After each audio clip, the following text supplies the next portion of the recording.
जय हिंद दोस्तों, स्वागत है आप सभी का एक बार फिर से BK study corner YouTube channel में। आइए आप सभी के लिए वापस से लेकर आ गए हैं आपका अगला प्रैक्टिस सेट है ना, क्वेश्चन बैंक वाला 2022 से 25 वाला। तो आज हम लोग देखेंगे पांचवा प्रैक्टिस सेट है ना। तो ये रहा 1/4/2024 वाला सेकेंड शिफ्ट वाला पेपर है, ठीक है। तो चलिए इसको शुरुआत करते हैं और देखते हैं। यहाँ पर भी हम देख सकते हैं लगा दिए हैं ना प्रैक्टिस सेट। पाँचवा हम लोग आज कवर करेंगे। हिंदी से ही स्टार्ट कर रहे हैं तो देखते हैं हिंदी का पहला क्वेश्चन। यहाँ पर देखिए क्या कह रहा है। कहता है उज्ज्वल में प्रयुक्त संधि का नाम बताइए, यानी कि उज्ज्वल में कौन सी संधि यहाँ पर लगा हुआ है। तो संधि का पता करने के लिए हम लोग क्या करते हैं, सबसे पहले संधि विच्छेद करते हैं। तो संधि विच्छेद इसका क्या हो जाएगा, इसका संधि विच्छेद होता है उत्जोड़ ज्वल। क्या होता है, उत्जोड़ ज्वल, ठीक है। तो यहाँ पर भी देख रहे हैं व्यंजन वर्ण है, यानी कि यहाँ पर भी सर तो उच्चारण में आया है और यहाँ पर जो उच्चारण में आया है। तो इसका मतलब यहाँ पर कौन सी संधि है, कहेंगे सर जी व्यंजन संधि है। करेक्ट आंसर क्या हो जाएगा, बी। बाकी ये भी आप ध्यान रखिएगा, उत्जोड़ ज्वल इसका क्या होता है, संधि विच्छेद हो सकता है यहाँ पर आपसे संधि का नाम पूछा ना, तो आपके एग्जाम में हो सकता है 2026 वाला जो आप एग्जाम में बैठिएगा तो हो सकता है उसका संधि विच्छेद पूछ लिया जाए उज्ज्वल का। इस प्रकार से ही पूछता है। देखिएगा अगला क्वेश्चन कहता है एक दंत का समास विग्रह क्या हो जाएगा, सही समास विग्रह बताइए। एक दंत, तो एक दंत माने एक दांत नहीं, एक है दांत जिसके, यानी कि गणेश। हाँ बिल्कुल, इसी प्रकार से समास विग्रह भी होता है। एक है दांत जिसका, तो कौन भाई, तो गणेश। तो करेक्ट आंसर क्या होगा, कहेंगे सर बी हो जाएगा। चलिए देखिएगा यहाँ पर कह रहा है कि आत्मविश्वास में कौन सा समास है बताइए। तो क्या करते हैं, इसका थोड़ा सा समास विग्रह कर लीजिए, पता चल जाएगा। आत्मविश्वास का मतलब क्या हो गया, आत्मा में विश्वास, आत्मा में विश्वास, या फिर हम ये कहें कि आत्मा पर विश्वास। उसी तरह जैसे आत्मविश्वास यहाँ पर, उस प्रकार से अंधविश्वास भी होगा है ना। क्या होगा, अंधविश्वास या फिर दृढ़ विश्वास। ये सब शब्द तो आप लोग सुने होंगे ना, दृढ़ विश्वास, इस प्रकार से होगा दृढ़ विश्वास। तो यानी विश्वास जो है ये हमेशा यही बना रह रहा है। इसका मतलब ये है प्रधान यहाँ पर शब्द है ना, प्रधान पद कौन सा हो जाएगा, विश्वास। तो सर जब उत्तर पद प्रधान होता है ना तो उसको कहते हैं तत्पुरुष समास। तो ऑप्शन में दे रखा है ना सी, तो करेक्ट आंसर ऑप्शन आपका ये वाला हो जाएगा। लेकिन हो सकता है थोड़ा सा अंदर जा करके और एग्जामिनर पूछे कि बताइए कौन सा तत्पुरुष समास है, तो कैसे बताइएगा। तो इसका देखिए समास विग्रह किस प्रकार से हुआ है, आत्मा में विश्वास। तो में या पर ये किसका कौन सा कारक है, तो कहेंगे सर ये अधिकरण कारक होता है। तो ऑप्शन में आपको मिलेगा अधिकरण तत्पुरुष समास, तो वहीं पर आप लगा दीजिएगा आंसर, ठीक है, जिसमें अधिकरण तत्पुरुष समास मिलेगा। चलिएगा समझ गए होंगे। ये ऊपर पर पूछा है सिर्फ कौन सा समास है, तो तत्पुरुष समास हो जाएगा। अच्छा गद्यांश वाला है तो हम लोग पहले क्वेश्चन पढ़ते हैं। सुख दुख में कौन सा समास है, ये तो आप सभी को करा चुके हैं ना। सुख दुख में कहेंगे सर दोनों खंड प्रधान है तो द्वंद्व समास हो जाएगा है ना। और द्विगु वहाँ पर होता है जहाँ संख्यावाचक होता है, कन्फ्यूज नहीं होना है। अगला क्वेश्चन कहता है दौड़ कर जाओ और बाजार से कुछ ले आओ। इस वाक्य में कुछ क्या है, कुछ क्या है, निजवाचक सर्वनाम कहेंगे नहीं, अनिश्चयवाचक, हाँ ये हो सकता है, निश्चयवाचक नहीं होगा, संबंधवाचक भी नहीं होगा। देखिए करेक्ट आंसर ऑप्शन सी होगा, अनिश्चयवाचक। मतलब क्या करे, कुछ क्या है, तो कुछ कितना, कुछ वो क्या लाने के लिए कह रहा है, कितना लाने के लिए कह रहा है, कुछ वो है ना पूरी तरह से क्लियर किया नहीं है। दौड़ कर जाओ और बाजार से कुछ ले आओ, तो यहाँ पर कुछ क्या है, अनिश्चय है, मतलब निश्चित किया ही नहीं कि लाना क्या है ना। तो करेक्ट आंसर सी होगा। अगला क्वेश्चन देखिएगा, कहता है कि प्रोसिक्यूट के लिए हिंदी परिभाषिक शब्द बता दीजिए। प्रोसिक्यूट का मतलब पता है क्या होता है, अभियोग चलाना। मतलब कोई मुकदमा वगैरह चलाता है ना किसी के ऊपर, तो मुकदमा शुरू करना या मुकदमा चलाना, उसी को हिंदी में कहते हैं अभियोग चलाना या प्रोसिक्यूट। करेक्ट आंसर सी होगा, ध्यान रखिएगा। अगला क्वेश्चन देखिए, कहते हैं निम्नलिखित में से कौन सा सही युग्म है उपसर्ग और शब्द के आधार पर। यानी कि यहाँ पर देखिए ये विसर्ग नहीं समझिएगा, ठीक है, ये विसर्ग नहीं है जिसमें भी लगा हुआ है, ये अलग अलग पद हैं, ठीक है। आप ये समझिए, जैसे आधार का उपसर्ग अध ही होगा ना, या अनुवाद का अन होता है, या अपमान का अप होता है, या आगमन का अब होगा।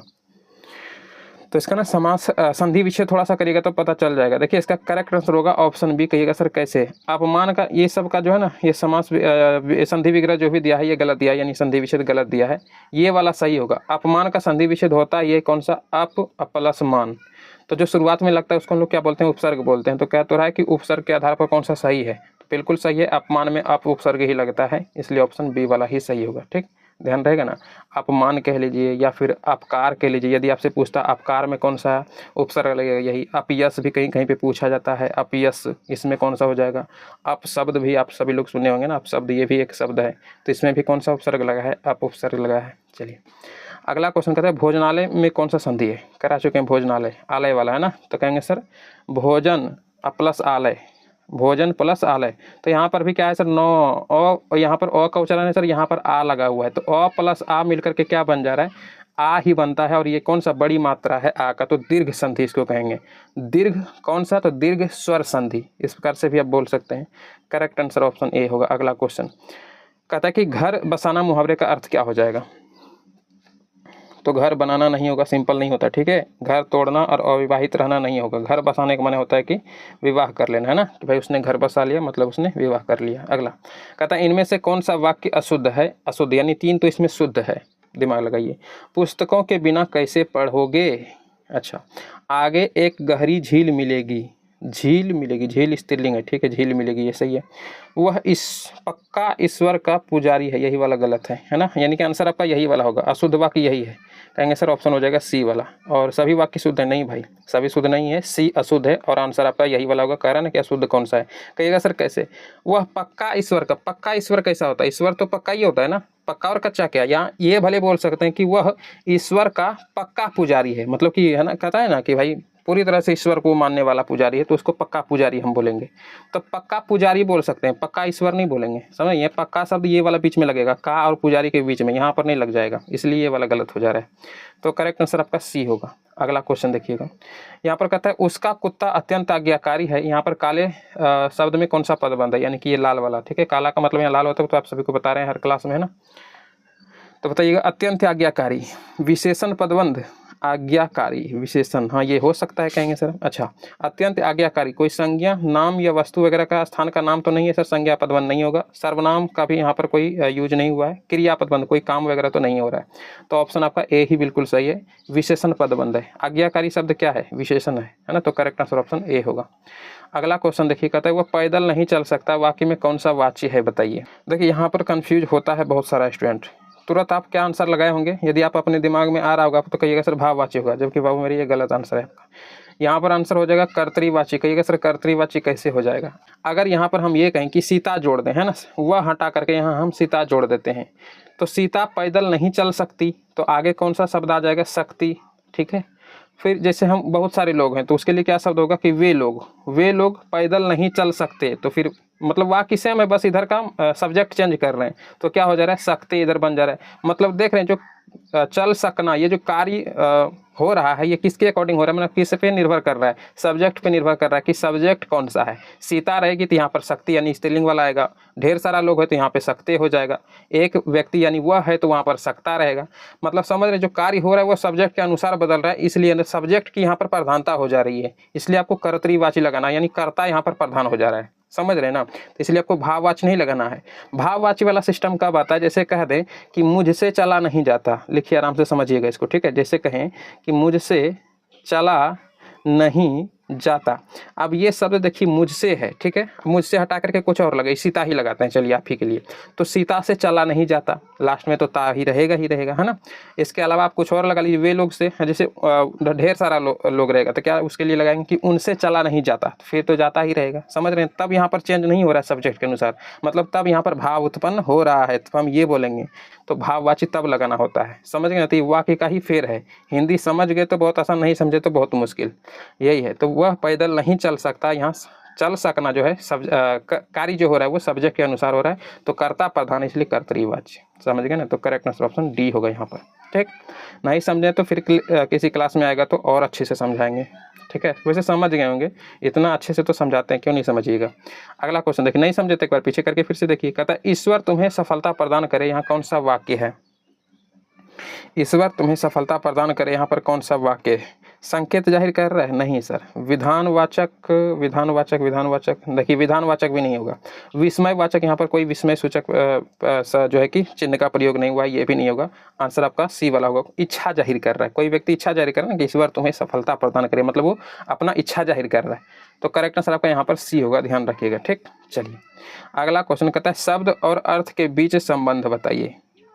शब्द और अर्थ के बीच का क्या संबंध होता है, मतलब किसी ने कोई शब्द बोला, तो यदि आपको उसका अर्थ समझ में आ जा रहा है, तो इसका मतलब यही हो रहा है ना कि वो क्या बोध करना चाह रहा है, मतलब क्या जाहिर करना चाह रहा है, वो हमको समझ में आ रहा है। तो शब्द और अर्थ के बीच का यही संबंध है कि किसी ने शब्द कहा और उसका अर्थ हमको समझ में आ गया, इसका मतलब वो क्या बोध करना चाह रहा है ये हम समझ गए हैं। तो करेक्ट आंसर ऑप्शन डी होगा। अर्थ नहीं होगा, शब्द वाक्य संध समास ये सब नहीं होगा, करेक्ट आंसर ऑप्शन डी होगा। बोध मतलब क्या करना चाह रहा है, क्या जाहिर करना चाह रहा है वो शब्द के अनुसार। तो शब्द का यदि अर्थ समझ में आता है मतलब उसका जो वो बोध करना चाह रहे हैं वो हम समझ रहे हैं, इसलिए बोधक बोध आंसर होगा आपका। अगला क्वेश्चन देखिए, कहता है अबला जीवन है तुम्हारी यही कहानी, आंचल में है दूध और आंखों में पानी। प्रस्तुत कविता में शब्द शक्ति कौन सा लगा हुआ ये आपको बताना है। देखिए इसमें है व्यंजना शब्द शक्ति। अब यहाँ पर थोड़ा सा समझिएगा कि अभिधा लक्षणा और व्यंजना में एग्जैक्ट अंतर क्या होता है। जैसे अभिधा कब होता है, नॉर्मल कोई वाक्य इसे बोले कि जैसे गधा घास चर रहा है तो आपको समझ में आएगा, हाँ सिंपल चार पैर वाला कोई जानवर है और घास चर रहा है तो गधा घास चर रहा है, सिंपल है, दिमाग पे कोई जोर नहीं पड़ा ना। लेकिन वहीं यदि का देखिए रामू गधा है, इसका मतलब ये नहीं कि रामू चार पैर वाला कोई जानवर है, मतलब वो दिखा रहा है कि रामू के पास है ना दिमाग है, बुद्धि वगैरह अकल वगैरह नहीं है, तो इसलिए उसके लिए ये शब्द बोल दिया जाता है गुस्से में, कि कोई नहीं बोल देता है कि भाई रामू तो बिल्कुल गधा है, तो मतलब वो हो जाता है। तो थोड़ा सा वो लक्षण उसका बता देता है तो चेंज होता है, इसलिए उसमें लक्षणा होगा, ठीक है ना। और अभिधा बिल्कुल सिंपल होता है, दिमाग पे जोर ना पड़े तो अभिधा, हल्का सा जोर पड़े तो बोलेंगे लक्षणा। और व्यंजना में पूरी तरह से दिमाग पे जोर पड़ता है, कहने का मतलब उसका पूरी तरह से अर्थ एक विशेष अर्थ निकलता है, अलग अर्थ निकलता है। जैसे अबला जीवन है तुम्हारी यही कहानी, ये मैथिली शरण गुप्त का एक यशोधरा नामक कोई कहानी है, उससे उठाया गया है ये लाइन। मतलब उसमें मैथिली शरण गुप्त ये बताना चाहती हैं कि ये जो है ना अबला जीवन है, मैंने औरत की ज़िंदगी के बारे में बताया है कि उसकी ऐसा ही कहानी होता है। आंचल में दूध मतलब अपने बच्चों को वो पाल पोस के बड़ी करती है और हमेशा उसके आंखों में है ना पुरुष समाज के लोग उसको अलग दृष्टि से देखता है और हमेशा उसके आंख में आंसू ही रहता है। वही ये दिखाना चाह रहे हैं, मतलब इसका देख रहे हैं ना पूरी तरह से अर्थ अलग निकल रहा है। तो इसलिए ऑप्शन आपका बी होगा, व्यंजना शब्द शक्ति। इन दोनों में तो बिल्कुल सिंपल था, लेकिन इसका देख रहे हैं पूरी तरह से अर्थ चेंज हो जा रहा है, इसलिए व्यंजना होता है। ठीक है, तो समझ गए होंगे, इस प्रकार से आपको लगाते जाना है जब एग्जाम में क्वेश्चन आए। तो अगला देखिए, कहाँ कह रहा है जहाँ बिना कारण के कार्य होने की कल्पना की जाए, करा चुके हैं विभावना अलंकार वहाँ पर होता है। बिना ऑब्जेक्ट के भी कोई कार्य हो जाए तो वहाँ पर विभावना अलंकार। जैसे पैर नहीं और कहता है कि चला जाता है ना, इस प्रकार से पूछा जाता है, बिना पैर के चला जाता है, इस प्रकार से पूछेगा मतलब लाइन।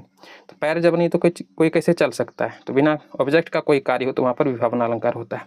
देखिएगा यहाँ पर कहता है पुनरुक्ति प्रकाश अलंकार किस अलंकार का दूसरा नाम है। तो भाई ये हो जाएगा करेक्ट आंसर, क्या कहेंगे सर, ऑप्शन डी होगा करेक्ट, विप्सा अलंकार का ही दूसरा नाम है पुनरुक्ति प्रकाश अलंकार, याद रखिएगा इसको डायरेक्ट। अगला क्वेश्चन कहता है उपमान और उपमेय में अभेद को क्या कहते हैं। अभेद माने क्या, मतलब कोई भेद ही ना हो। उपमेय और उपमान में डायरेक्ट उसको ना, जैसे चरण कमल बोलता है ना, चरण कमल मतलब कि चरण को कमल के समान डायरेक्ट मान लिया गया। तो जो डायरेक्ट मान लिया जाता है कोई भेद हो ही ना, वो अभेद हो, वहीं पर तो होता है ना रूपक अलंकार, कहिएगा हाँ सर। तो बी आपका आंसर होगा यहाँ। अगला देखिएगा, कहता है माया दीपक नर पतंग भ्रमी भ्रमी इवे पड़त में कौन सा अलंकार है। देखिए यहाँ पर भी है रूपक अलंकार, कहिएगा सर कैसे। तो माया दीपक, बीच में आप डैश लगा भी सकते हैं। तो माया दीपक का कहने का मतलब क्या है कि माया माने जो जिंदगी में इंसान में माया होता है ना, उसको दीपक के समान माना गया है। और नर पतंग, इसके बीच में भी आप डैश मान सकते हैं। नर पतंग क्या दिखाता है, मतलब नर यानी कि मनुष्य को दिखा रहा है कि कीट पतंग, जैसे छोटा छोटा जो कीड़ा मकोड़ा होता है ना उसको कीट पतंग बोला जाता है। तो वही कह रहा है कि मनुष्य को कीट पतंग मान लिया गया है डायरेक्ट, इसलिए होगा रूपक अलंकार। अब इसका अर्थ क्या निकल रहा है सर, कैसे कोई कीट पतंग मान लेगा इंसान को। तो कहने का मतलब यही है कि इंसान जिस प्रकार से माया में फंस जाता है ना, उसी तरह कीट पतंग जो होता है वो देखिएगा दीपक के लौ के पास जाके फंस जाता है, जहाँ पर उसको है ना थोड़ा सा लाइट दिखता है वहीं पे जाता है वो और जल जाता है उस आग में जाकर के। वही ये कहना चाह रही है, वाक्य वही है, समझ गए ना। तो बेसिकली आपको बस इतना समझना है कि कोई अंतर यहाँ पर नहीं दिखाया जाता है। दीपक को माया मान लिया गया है और कीट पतंग को नर का यहाँ पर उच्चारण दिया गया है डायरेक्टली, तो उसको रूपक अलंकार बोलेंगे। बी आपका आंसर होगा। अगला क्वेश्चन देखिए, कहता है सखी सोहत गोपाल के उर गुंजन की माल बाहर लसत मनु पिए, और क्या है कह रहा है अगला, दावा नल की ज्वाल। अलंकार पूछ रहा है, गर्मी बहुत है मेरे भाई इसलिए मुंह से आवाज़ नहीं निकल रहा है। फैन चलाएंगे तो आवाज़ आने लगता है दूसरे जैसा, इसलिए हम फैन नहीं चला रहे हैं। तो देखिए यहाँ पर आपको एक शब्द मिल रहा होगा मनु। तो मनु किसके लिए आएगा, कहेंगे सर मानु मनहू जानो, ये सब जरूर उत्प्रेक्षा अलंकार में आता है। तो ए आपका आंसर होगा। फटाफट कराने का कोशिश करते हैं। देखिए कहता है प्रिय मेरी अब हार विजय का, इस पंक्ति में कौन सा अलंकार है। मतलब नहीं समझना है, बस आप ये समझिए यहाँ पर क्या करे, कहता है मेरी अब हार, फिर कहता है विजय का। मतलब देखने विरोध का उच्चारण हो रहा है, पहले विजय और हार दोनों चीज़ एक ही साथ लिख दिया गया है, विरोधाभास अलंकार हो जाएगा यहाँ पर। कहेंगे हाँ सर विरोध का उच्चारण हो रहा है, मतलब निगेटिविटी, एक प्लस पॉइंट एक माइनस पॉइंट दोनों मिल जाए, मतलब वहाँ पर विरोधाभास अलंकार होगा। अगला क्वेश्चन देखिए, कहता है जिन रचनाओं में वर्ण मात्रा यति गति से संबंध नियोजित पद रचना होती है वो क्या कहलाती है? तो याद रखिएगा, जिस रचनाओं में वर्ण, मात्रा, यति और गति संबंध नियोजित कोई रचना होती हो, पद रचना, तो उसको हम बोलते हैं छंद। उसी को हम लोग क्या बोलेंगे? छंद बोलेंगे। अगला क्वेश्चन देखिएगा, कहता है ध्रुव लंबित और सवैया किस प्रकार का छंद है? वार्णिक छंद है, याद रखिएगा, ठीक है। ध्रुव लंबित और सवैया किस प्रकार का छंद है? वार्णिक छंद के अंतर्गत आता है। गौड़ी रीति का संबंध किस काव्य गुण से है? गौड़ी रीति, ध्यान रखिएगा, उसी को हम लोग ओज गुण के अंतर्गत रखते हैं, ठीक है। ओज गुण बताए थे ना, जहाँ पर बोलने के बाद कोई उत्साह का भाव उत्पन्न हो तो उसको हम लोग ओज गुण के अंतर्गत रखते हैं, तो उसी के अंतर्गत आता है गौड़ी रीति। अगला क्वेश्चन, लास्ट क्वेश्चन हिंदी का, कहता है लता ओट सब सखिहन लखाए, श्यामल गौर किशोर सुहाए। यहाँ पर कौन सा रस का संचार हो रहा है, मतलब कौन सा इसमें रस है? तो वीर रस तो नहीं दिखा रहे हैं, कोई लड़ाई वड़ाई वाला कोई सीन तो नहीं है, तो वीर रस नहीं होगा। इसका अर्थ मतलब पहले समझिएगा तो आपको आंसर निकालने में ज़्यादा आसानी है। देखिए, लता ओट सब सखियन लखाए, मतलब जब पेड़ की लता जब साइड होती है तो दूसरे डाल पर बैठे कृष्ण को आसानी से उसकी सारी सखियाँ खेलती हुई नजर आ जाती है। श्यामल गौर किशोर सुहाए, उधर से सखियों को जो है कृष्ण जी सुहा रहे हैं, अच्छे लग रहे हैं कि हाँ भाई मेरा कृष्ण डाल पर बैठे हुए, तो ये दिखा रहा है। तो क्या दिखाता है? एक तरह से प्रेम का भाव यहाँ पर है। तो वीर रस नहीं होगा। वीर रस होता है जहाँ पर लड़ाई वगैरह या फिर कोई है ना ताकत वगैरह वाला भाव उत्पन्न हो, वहाँ पर वीर रस होता है। भयानक रस तो होगा नहीं यहाँ पर, है ना, कोई भय तो नहीं लग रहा है ना, तो भयानक रस तो होगा नहीं। श्रृंगार रस कहेंगे, हाँ सर। देखिए, जहाँ पर प्रेम का भाव होता है ना वहीं पर श्रृंगार रस होता है। रौद्र मन होता है जहाँ पर रोने वाला सीन होता है, तो वो भी होगा नहीं। आंसर आपका क्या निकल जाएगा? कहेंगे सर डी हो जाएगा। समझ गए होंगे। चलिए साइंस से स्टार्ट करते हैं।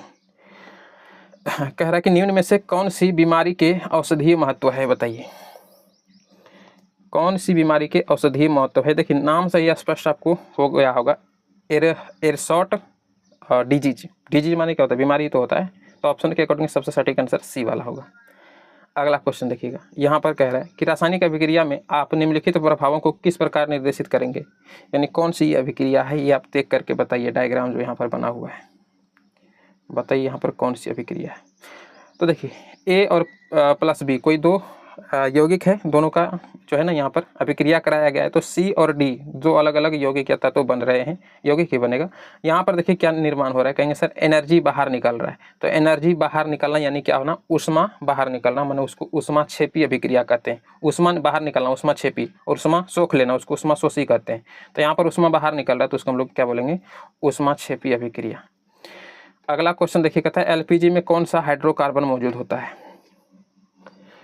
देखिए, इसका आंसर हो जाएगा इनमें सभी, ठीक ना, डी होगा। ये बुक में गलत दे रखा था, इनमें से कोई नहीं कर दिया था, प्रिंटिंग मिस्टेक हुआ होगा, इनमें से कोई नहीं कर दिया, हम काट करके सही कहें कि इनमें से सभी होगा। क्योंकि प्रोपेन और ब्यूटेन भी होता है, तो प्रोपेन दे रखा है, ब्यूटेन दे रखा है, आइसो ब्यूटेन दे रखा है, तो बिल्कुल इनमें सभी होता है। सब हाइड्रोकार्बन एलपीजी में, लिक्विफाइड पेट्रोलियम गैस में मौजूद होता है। तो डी आंसर होगा आपका। अगला क्वेश्चन देखिए, कहता है द्रव का गैस में बदलना क्या कहलाता है? मतलब पानी को हम गर्म करेंगे तो धीरे धीरे क्या होता है? वाष्प के रूप में परिवर्तित होने लगता है, भाप बनने लगता है, वही तो गैस कहलाता है ना। तो कहेंगे सर वाष्पीकरण प्रक्रिया उसको बोलेंगे, है ना। चलिए, अगला क्वेश्चन कहता है निम्नलिखित में से कौन कवक के उदाहरण है? कवक के उदाहरण कौन है? तो बाबू मेरे डी याद रखिएगा, इनमें सभी सब कवक के ही अंतर्गत आते हैं। डॉड स्टूल, पुकिनिया, ईस्ट, ये सब कवक के ही अंतर्गत आते हैं, याद रखिएगा, ठीक है।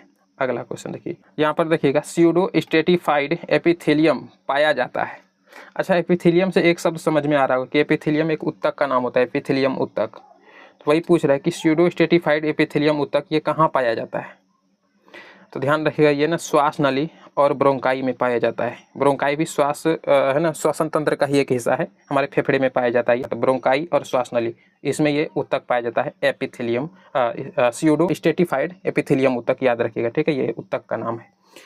अगला क्वेश्चन देखिएगा, कहता है कि जल प्रदूषण का सामान्य सांकेतिक जीव है। जल प्रदूषण का सामान्य सांकेतिक जीव क्या हो जाएगा? देखिए, इसका नाम है, थोड़ा सा टेढ़ा नाम है, एसेरेकिया कोलाई नाम है, ठीक है, एसेरेकिया कोलाई। ये हमारे आंत में भी पाया जाता है और हमारे पाचन में भी सहायक होता है ये। लेकिन कुछ कुछ इसका ऐसा प्रकार है, ये कई प्रकार के होते हैं, तो कुछ ये जो है जीवाणु जो है ये कुछ कुछ ऐसा होता है जो कि जल में पाया जाता है और जल को प्रदूषित कर देता है। तो वही ये पूछ रहा है कि जल प्रदूषण का सामान्य सांकेतिक जीव कौन सा है? तो कि एसेरेकिया कोलाई, याद रखिएगा, ठीक है। ये हमारे आंत में भी पाया जाता है, कुछ इसका ऐसा प्रकार होता है जो इंसान के लिए फायदेमंद भी है, कुछ नुकसानदायक भी है। अगला क्वेश्चन कहता है सबसे छोटी अंतःस्रावी ग्रंथि कौन सी है? तो सबसे छोटी ग्रंथि अंतःस्रावी ग्रंथि पूछा जाए तो पीनियल ग्लैंड होता है, आप सभी को बता चुके हैं। अगर पूछा जाए कि मानव शरीर की सबसे बड़ी ग्रंथि कौन सा है, मानव शरीर की सबसे बड़ी ग्रंथि, तो यकृत, पूछेगा सबसे बड़ा अंग कौन सा है, तो कौन सा बोलेंगे, कहेंगे सर त्वचा। लेकिन मानव शरीर में सबसे छोटी अंतःस्रावी ग्रंथि या सबसे छोटी ग्रंथि या सबसे छोटा अंग पूछे, पिनियल ग्लैंड ही होगा। छोटा के मामले में पिनियल ग्लैंड ही आपको आंसर करना है। अगला क्वेश्चन देखिए, कहता है फल निम्नलिखित में से किस पुष्प के भाग से बनता है, फूल के कौन से भाग से फल का निर्माण होता है। तो भाई मेरे अंडाशय से होता है, याद रखिएगा, ठीक है ना। किससे हो जाएगा, फूल के अंडाशय से फल का निर्माण होता है। अगला देखिएगा, कहता है चाल समय ग्राफ, चाल समय ग्राफ के ढाल से क्या प्राप्त होता है। तो चाल समय ग्राफ का जो ढाल होता है उससे त्वरण प्राप्त किया जाता है, ये भी याद रखिएगा। अगला क्वेश्चन देखिए, कहता है जब कोई वस्तु मुक्त रूप से पृथ्वी पर गिरती है तब उसकी कुल ऊर्जा क्या होती है। कुल ऊर्जा यानी टोटल एनर्जी जो उसमें है, तो देखिए कहेंगे सर अपरिवर्तित रहता है। अब अपरिवर्तित सर क्यों रहेगा, ऊपर से नीचे आएगा तो सर उसका ऊर्जा का मान बढ़ना चाहिए, धीरे धीरे नीचे गिर रहा है तो नहीं। देखिए ये मान लेते हैं सरफेस है पृथ्वी का, ठीक है। तो यहाँ पर कोई वस्तु ऊपर उड़ रहा है या फिर किसी भी वजह से वहाँ से एरोप्लेन या जहाँ से भी आप मान लीजिए कि ऊपर से कोई वस्तु छोड़ रहे हैं, तो जब ऊपर उसको ले जाएंगे तो उसमें जो है पोटेंशियल एनर्जी यानी कि स्थितिज ऊर्जा उसमें बढ़ती जाएगी। मतलब पूरा जितना ऊपर रहेगा उतना उसमें स्थितिज ऊर्जा बढ़ा हुआ है। अब जैसे ही उसको नीचे छोड़ेंगे तो मुक्त रूप से जब वो नीचे गिरना शुरू होगा तो उसमें क्या होगा, ये स्थितिज ऊर्जा धीरे धीरे घटते जाएगा और वो उसी वस्तु में गतिज ऊर्जा पूरी तरह से बढ़ जाएगी। मतलब हो क्या रहा है यहाँ पर, स्थितिज ऊर्जा का गतिज ऊर्जा में सिर्फ परिवर्तित हो रहा है, यानी ऊर्जा का सिर्फ रूपांतरण हो रहा है, ऊर्जा ना घट रहा है ना बढ़ रहा है, ठीक है। तो याद रखिएगा, अगर कहे कौन सा ऊर्जा बढ़ रहा है तो स्थितिज ऊर्जा बढ़ रहा है, गतिज ऊर्जा बढ़ रहा है लेकिन स्थितिज ऊर्जा घट रहा है। लेकिन कुल ऊर्जा यदि टोटल एनर्जी पूछा जाए तो वो नुकसान नहीं हो रहा है, वो क्या आ रहा है, अपरिवर्तित है, उसी में बना हुआ है। स्थितिज के रूप में पहले था, उसके बाद वो गतिज में परिवर्तित होते जा रहा है। समझ गए ना, इसलिए आंसर आपका ऑप्शन ए होगा। अगला देखिएगा, यहाँ पर कह रहे हैं नियत ताप तथा एक निश्चित गहराई में इनमें से किस द्रव में दाब का मान सबसे अधिक होगा। दाब का मान, एक निश्चित गहराई मतलब सिंपल समझिए ना कि कोई एक ऐसा बर्तन है जो कि एक निश्चित गहराई है, उसी में हम कभी स्वच्छ जल को डाल रहे हैं, कभी अल्कोहल को डाल रहे हैं, कभी पेट्रोल को डाल रहे हैं, कभी समुद्र का पानी जो खारा पानी होता है उसको डाल करके, है ना, एक निश्चित गहराई, तो इसका गहराई भी समान रहेगा और एक निश्चित ताप यानी जितना ताप नीचे से दे रहे हैं उसी फ्लेम पर इसको रखना है। तो कह रहा है कौन सा ऐसा है जो कि सबसे पहले परिवर्तित हो जाएगा वाष्प वगैरह के रूप में, तो किस पर दाब का मान, द्रव में दाब का मान जो है कि सबसे अधिक होगा। माने ऊपर से जो वायुमंडलीय दाब तो पड़ेगा ना इसके ऊपर, तो किस में सबसे अधिक होगा। तो देखिए इसका आंसर हो जाएगा क्या, कहेंगे सर समुद्र के पानी में दाब का मान सबसे अधिक होगा और इसको वाष्पीकृत होने में काफ़ी समय भी लगेगा। क्यों, आपको एक बार पिछले क्लास में कराए थे कि सबसे ज़्यादा वाष्पीकृत कौन सा पदार्थ इनमें है, तो आपको बताया था ना, पहले नंबर पे सर पेट्रोल आता है, उसके बाद आएगा सर अल्कोहल, अल्कोहल के बाद कौन आएगा सर मिट्टी तेल आता है, मिट्टी तेल, है ना, और उसके बाद कौन सा आएगा तो नॉर्मल जो पानी होता है हम लोग का जल, और जल के भी बाद किसका स्थान आएगा, तब जाकर आएगा समुद्र पानी यानी कि समुद्री जल का ऑप्शन इसके बाद आएगा। तो ये सबसे ज़्यादा ऑक्सीकृत तुरंत हो जाता है, मतलब परिवर्तित हो जाता है, वाष्पीकृत तुरंत हो जाता है पेट्रोल, उसके बाद स्थान आता है अल्कोहल, फिर मिट्टी तेल, फिर जल, और इसको वाष्पीकृत होने में थोड़ा ज़्यादा समय लगता है। वजह क्या है, इसमें जो है कि नमक वगैरह का मिश्रण होता है, ऊपर से वायुमंडलीय दबाव भी इसके ऊपर पड़ते रहता है। वही दबाव वाला क्वेश्चन यहाँ पर पूछ रहा है कि दाब का मान सर्वाधिक किस में होगा, समुद्र के पानी वाला में, ठीक है, याद रहेगा ना, ऑप्शन डी होगा। पेट्रोल तो भाई नॉर्मल टेम्परेचर पर भी वायु में परिवर्तित हो जाता है, वायुमंडल में उड़ करके चला जाता है। अगला क्वेश्चन देखिए, कहता है भूकंप के दौरान मुख्य परिघाती तरंगों से पहले किस प्रकार की ध्वनि उत्पन्न होती है। सबसे पहले तो सबसे पहले मेरे भाई निम्न आवृत्ति वाला, है ना, 20 हर्ट्ज से भी कम, कह रहे ना अवस्रवी ध्वनि तरंग जो है निकलती है 20 हर्ट्ज से भी, उसका फ्रीक्वेंसी जो है 20 हर्ट्ज से भी कम होता है, निम्न आवृत्ति और अवस्रवी ध्वनि होता है 20 हर्ट्ज से भी कम। चलिएगा अगले क्वेश्चन पर आते हैं, थोड़ा सा फैन चलाते हैं भाई, कुछ ज़्यादा ही गर्मी लग रहा है। चलेगा क्लास फिर भी कंटिन्यू रखते हैं। कह रहे दक्षिण भारत के तटवर्ती क्षेत्र में जाड़े के दिनों में होने वाले वर्षा का मुख्य वजह क्या है। दक्षिण भारत में माने ये जो भारत है, इधर केरल वगैरह पड़ गया, इधर तमिलनाडु वगैरह जो ना, दक्षिण भारत का जो तटीय इलाका है, इसमें जाड़े के दिन में भी बारिश होता है, तो वजह क्या है। तो वजह मेरे भाई याद रखिएगा, लौटती मानसून की वजह से ऐसा होता है, मानसून वापस से लौटता है तो उस वजह से उधर बारिश होता है ठंडी के दिन में भी। अगला देखिए, कहते हैं वायु प्रदूषण से मानव का कौन सा अंग सर्वाधिक प्रदूषित होता है। वायु प्रदूषण से, तो वायुमंडलीय जब हमारा प्रदूषण होगा तो हम लोग क्या करते हैं, वहीं से तो सांस लेते हैं ना, तो उसी में सर हमारा जो है फेफड़ा खराब हो सकता है, तो सी आपका आंसर सही होगा। अगला क्वेश्चन देखिएगा, क्योटो सम्मेलन का मुख्य मुद्दा क्या था। तो क्योटो सम्मेलन का मुख्य मुद्दा था ग्लोबल वार्मिंग, है ना, क्योटो प्रोटोकॉल बोला भी जाता है। अगला क्वेश्चन देखिए, कहता है कुडनकुलम नाभिकीय ऊर्जा केंद्र भारत के किस राज्य में स्थित है। बता चुके हैं आप सभी को, कहेंगे सर तमिलनाडु में स्थित है। और यदि पूछा जाए आपसे कि कुद्रेमुख लौह अयस्क का खदान कहाँ पर है, तो कर्नाटक में। सब याद रखिए, कन्फ्यूजन नहीं होना चाहिए, है ना, कन्फ्यूज नहीं होना है आपको। यदि पूछे जाए कुद्रेमुख लौह अयस्क का खदान कहाँ पर है, कर्नाटक में। आपसे पूछा जाए कोलार, सोना का कोलार खान, जहाँ से कि सोना वगैरह निकाला जाता है, कोलार खान कहाँ पर है, कर्नाटक में। कूडनकुलम नाभिकीय ऊर्जा संयंत्र कहाँ पर है, ये परमाणु ऊर्जा संयंत्र है ना, तो ये कहाँ पर है, कहेंगे सर तमिलनाडु में। ठीक, चलिए अगला क्वेश्चन समझिए। कहता है किसी परिपथ का वह गुण जो विद्युत ऊर्जा को ऊष्मा में बदल दे रहा है, तो बताइए उसे हम क्या बोलेंगे। क्या कर रहा है, विद्युत ऊर्जा यानी करंट दे रहे हैं तो ऊष्मा में बदल जा रहा है। तो धारा, विभवांतर, प्रतिरोध या शक्ति। देखिए यहाँ पर प्रतिरोध आंसर होगा। मैंने प्रतिरोध में होता क्या है, जैसे इलेक्ट्रॉन किसी तार में हम जो है करंट दे रहे हैं, तो यदि तार खराब क्वालिटी का है या फिर ये कहें कि वहाँ पर कोई ऐसा प्रतिरोध लगा दें जिसमें कि करंट थोड़ा धीरे धीरे पास हो, तो मतलब एक्चुअल में वहाँ पर होता क्या है, इलेक्ट्रॉन का थोड़ा थोड़ा ह्रास होता है, और वो हरासमेंट के रूप में क्या होता है, उसमें ऊष्मा हल्का हल्का बाहर निकलते रहता है। क्योंकि इलेक्ट्रॉन का जब ह्रास होगा तो ऊष्मा बाहर निकलेगा ही निकलेगा, है ना। वहाँ थोड़ा थोड़ा चिंगारी, आप नॉर्मल समझिए कि वहाँ चिंगारी निकलता है, आग निकलती है, ऊष्मा जो है उसमें से धुआं वगैरह निकलता है। लेकिन ये आपको समझाने के लिए बोले, ऐसा होता नहीं है प्रतिरोध में। प्रतिरोध में वही चीज़ इतना नग्न मात्रा में होता है कि आपको दिखाई नहीं पड़ेगा खुली आंखों से, लेकिन उसमें होता वही है कि विद्युत ऊर्जा क्या होता है, ऊष्मा में परिवर्तित होते रहता है। ये प्रतिरोध वाला केस में होता है, तो सी आपका आंसर होगा। ठीक है, चलिए अगला क्वेश्चन समझिए। कहता है विद्युत परिपथ में प्रवाहित धारा का मान मापने के लिए कौन से यंत्र का इस्तेमाल करते हैं। विद्युत धारा, मतलब विद्युत धारा को हम लोग किस में मापते हैं, तो एमीटर से ही तो मापते हैं ना, तो करेक्ट आंसर ऑप्शन ए होगा। अच्छा, गैल्वेनोमीटर का भी इस्तेमाल किया जाता है विद्युत धारा को ही मापने में, लेकिन हम लोग गैल्वेनोमीटर का तब इस्तेमाल करते हैं जब कोई तार है और उसमें करंट जा रहा है कि नहीं जा रहा है, और जा रहा है तो कितनी छोटी से छोटी मात्रा में उसमें करंट जा रहा है, तो छोटा वोल्टेज पे भी जा रहा है तो वो भी माप लेगा ये, है ना। मतलब थोड़ा सा भी करंट प्रवाहित हो रहा है तो वो मापने के लिए हम लोग गैल्वेनोमीटर का इस्तेमाल करते हैं। नग्न से नग्न मात्रा को भी ये माप देता है गैल्वेनोमीटर, और किस दिशा में जा रहा है ये सब मापता है, उसके लिए हम लोग गैल्वेनोमीटर का इस्तेमाल करते हैं। तो एक्चुअल में ये भी विद्युत धारा ही मापता है। लेकिन किसी में जब हम यहाँ देखिए कुछ सवाल क्या कर रहा है, विद्युत परिपथ में प्रवाहित धारा, मतलब पता है कि हम उसमें करंट दे रहे हैं, भाई ज़्यादा ही मात्रा में होगा करंट, है ना। जब हमको पता है उसमें करंट दे रहे हैं तो फिर हम अगले किस यंत्र का इस्तेमाल करेंगे, तो ए मीटर का इस्तेमाल कर लेंगे। अगला क्वेश्चन देखिए, कहता है किस रंग का विचलन है न्यूनतम होता है। विचलन यानी फैलाव कम होता है किसका, तो कहेंगे सर जी लाल वाला का। इसीलिए तो खतरे के सिग्नल के रूप में इसका इस्तेमाल करते हैं, चूँकि तरंगदैर्घ्य काफ़ी अधिक होता है इसलिए विचलन इसका कम होता है। जस्ट अपोजिट बैंगनी रंग का क्या होता है, विचलन काफ़ी ज़्यादा होता है, तरंगदैर्घ्य कम होता है ना। तो बी डी यहाँ पर ये होगा, लेकिन आंसर आपका लाल वाला होगा ना, आंसर नहीं बताना है डी, वो हम बोल दें। चलिए अगला क्वेश्चन देखिए, जीके जीएस को स्टार्ट करते हैं। पहला क्वेश्चन जीके जीएस का, कहता है द्वितीय विश्व युद्ध में पहला एटम बम कहाँ गिराया गया था। तो द्वितीय विश्व युद्ध में कहेंगे सर हिरोशिमा पर गिराया गया था, किसके द्वारा, अमेरिका के द्वारा, है ना। अच्छा, द्वितीय विश्व युद्ध कब से कब तक चलता है, 1939 से स्टार्ट होता है और 1945 तक ये चलता है। इसी के दौरान 6 अगस्त 1945 को हिरोशिमा पर अमेरिका के द्वारा जो है परमाणु बम गिरा दिया गया था। तो करेक्ट आंसर ऑप्शन आपका ए होगा। ठीक, अगला क्वेश्चन देखिएगा, यहाँ पर कह रहा है बीज, उर्वरक, मशीनरी इत्यादि जैसे महत्वपूर्ण इनपुट एक प्रणाली बनाते हैं जिसे हम क्या कहेंगे।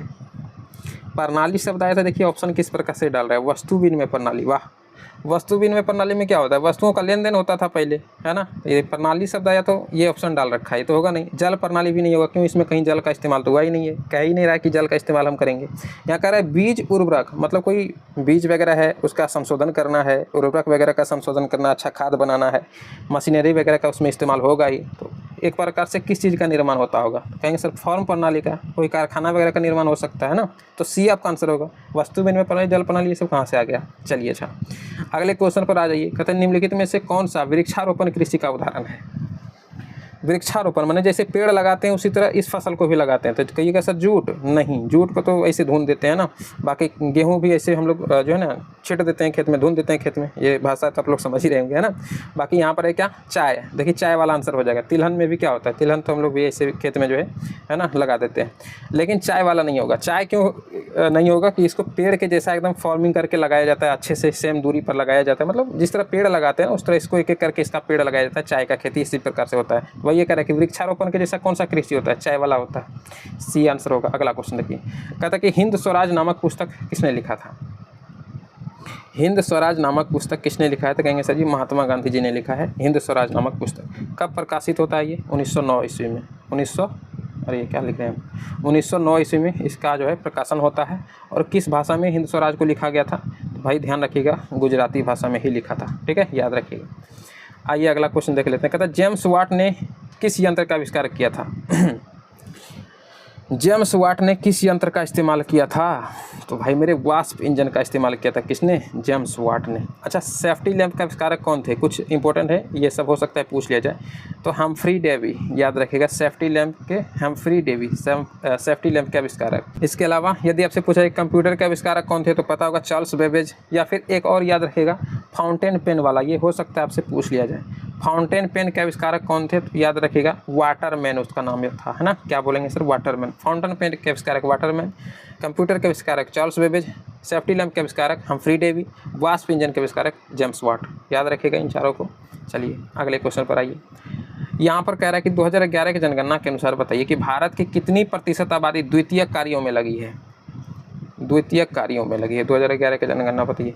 द्वितीयक कार्य मतलब क्या समझ रहे हैं? जैसे औद्योगिक वाला क्षेत्र, कल कारखाना वगैरह में कौन कितने लोग हैं जो कि काम कर रहे हैं, है ना, औद्योगिक क्षेत्र को बढ़ावा दे रहे हैं। तो ये जनगणना के अनुसार पता चल जाता है कौन कौन सा लोग है जो कि क्या क्या काम कर रहे हैं। तो वही कह रहे हैं द्वितीयक, उसी को द्वितीयक सेक्टर कहा जाता है। प्राथमिक सेक्टर में कृषि वगैरह आ जाता है, द्वितीयक सेक्टर में कल कारखाने आ जाते हैं, तृतीयक सेक्टर में कोई सेवा क्षेत्र हो गया, जैसे दुकान वगैरह कोई खोल करके बैठ गया है ना, सेवा दे रहा है, डॉक्टरी हो गया है, हॉस्पिटल वगैरह, ये सब क्या है? तृतीयक सेक्टर में आता है।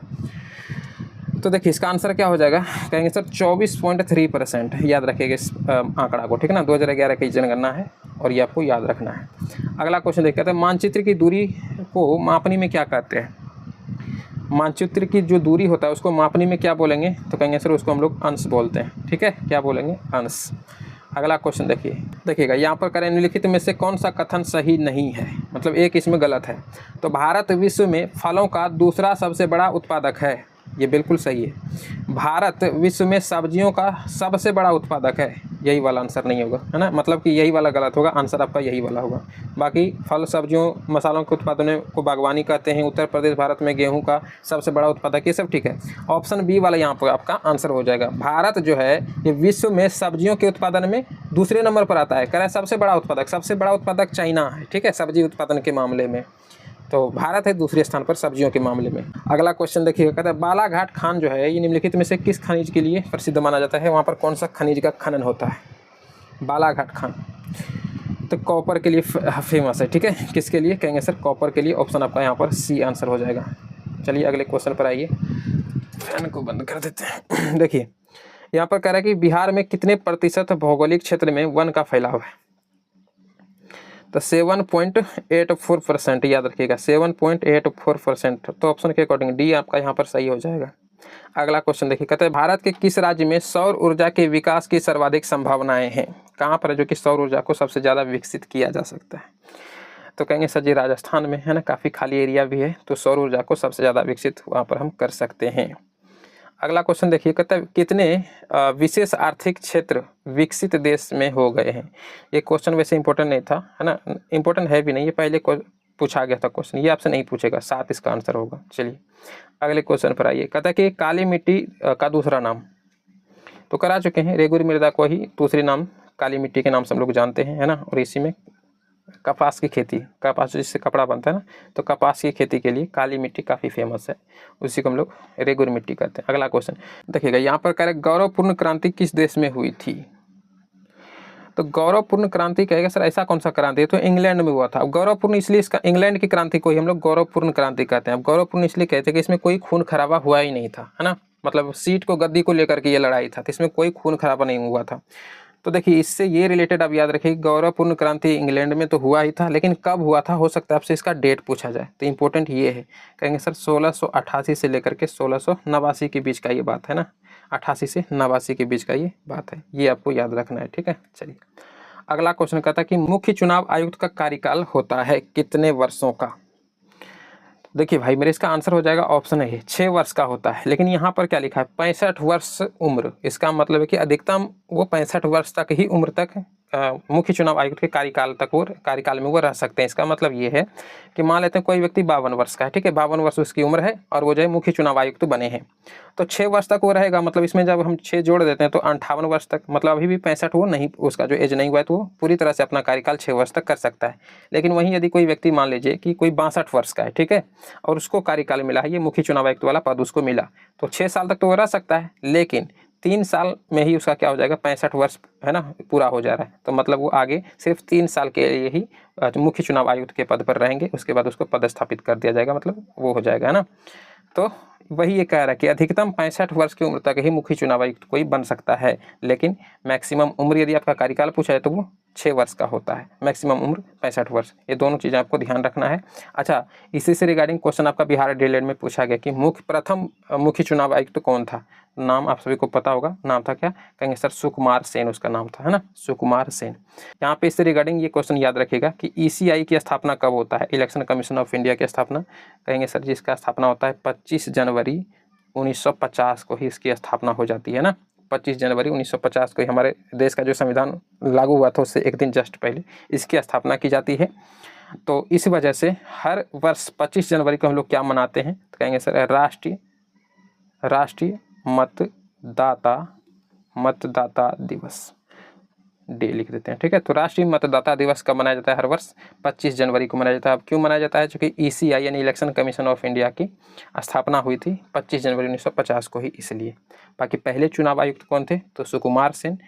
मुख्य चुनाव आयुक्त का जो कार्यकाल होता है कितना होता है, 6 वर्ष का होता है, 65 वर्ष उम्र उसका अधिकतम है। अगला क्वेश्चन देखिए, कहता है लोकसभा में बहुमत दल का नेता कौन होता है।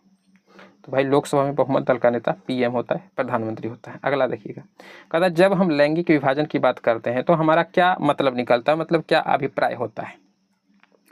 तो भाई मेरे अभिप्राय ये होता है कि समाज में स्त्रियों और पुरुषों को दी गई असमान भूमिकाएं, जबकि ये गलत बात है ना। स्त्रियों और पुरुषों में अलग अलग भूमिका उसका मतलब ये दिखाया जाता है कि स्त्रियां अलग काम कर सकती है, पुरुष अलग काम कर सकते हैं, उसके कार्यों का विभाजन, हर सेक्टर का उसका विभाजन अलग अलग कर दिया जाता है। लेकिन ये कहना गलत है, वैसे भगवान ने तो ऐसा नहीं बनाया हुआ है, लेकिन इंसानों ने ये सब निर्माण कर दिया है कि स्त्रियों और पुरुषों का पूरा सेक्टर ही चेंज कर देता है। तो कुछ इस हिसाब से, बाकी ये चीज़ें गलत है। लेकिन जब क्वेश्चन पूछ रहे हैं तो कोई बताना ही होगा ना कि जब हम लैंगिक विभाजन की बात करते हैं तो उसका अभिप्राय यही होता है कि समाज में स्त्रियों और पुरुषों को दी गई असमान भूमिकाएं, समान नहीं बोल करके असमान, और यही बातें बुरी लगती है थोड़ी सी। खैर, कहते हैं सूचना के अधिकार के आंदोलन की शुरुआत किस राज्य में हुई थी।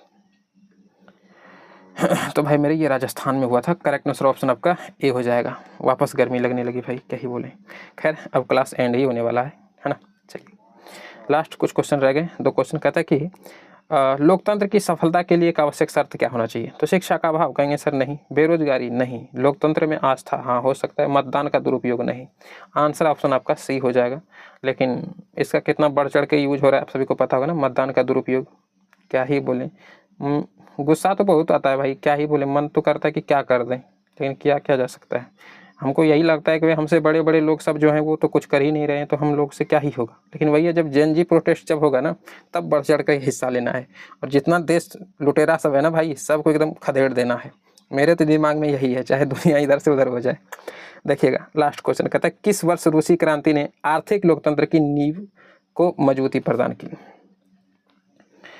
तो रूसी क्रांति कब होता है, कहेंगे सर 1917 में होता है। बी आपका यहाँ पर आंसर हो जाएगा, ठीक है ना। तो याद रखिएगा इसको। और क्लास हो चुका है एंड, और बहुत जल्दी मिलते हैं आपसे शाम में वापस। तो तब तक के लिए जय हिंद।